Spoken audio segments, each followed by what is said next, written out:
Hola, hola a todas, hola a todos.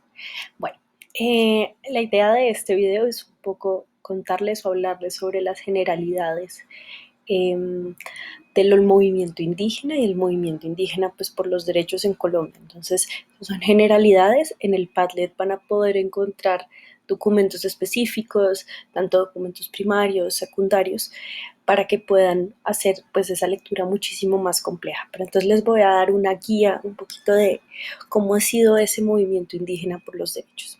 Entonces, um, la historia de los derechos indígenas en Colombia básicamente comienza eh, con, si se podría decir, aunque históricamente no es correcto, pero desde la conquista de América, cuando los españoles llegan a América, empiezan a conquistar el territorio y empiezan a llevar indígenas a Europa. No sé si ustedes sabían, los primeros viajes que hicieron los españoles a América llevaban indígenas a Europa para esclavizarlos en Europa. Entonces, pues muy pronto se dieron cuenta que los indígenas se morían rápidamente y que no valía la pena llevárselos para Europa. Y Isabel la Católica, que era la reina de esa época, de hecho la que le dio la financiación a Cristóbal Colón para que viniese hasta este territorio, dijo, no podemos esclavizar más a los indios en Europa, ¿sí? Entonces, desde ahí se marca como un momento en el que como que se empieza a decir que los indígenas de alguna u otra manera debían tener alguna suerte de protección.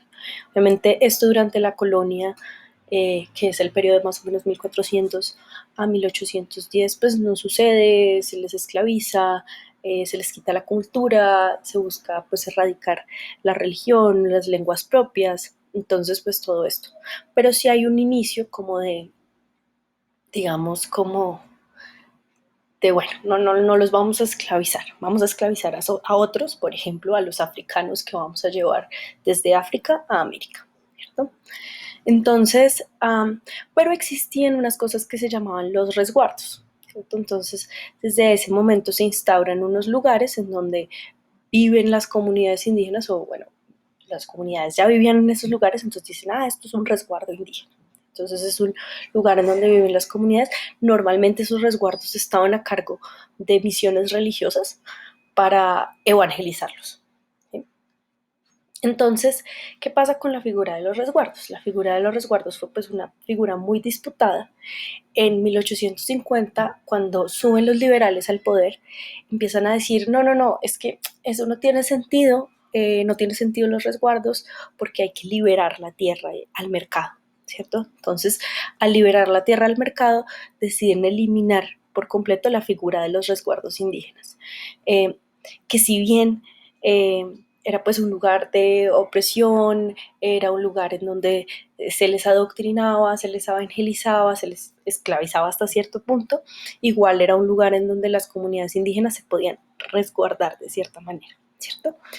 Y desde ahí comienza eh, el movimiento indígena, podríamos decirlo, a crecer y a nacer y a decir, los mismos indígenas a decir, no, esperen, nosotros tenemos derechos y nosotros debemos recuperar nuestras tierras colectivas.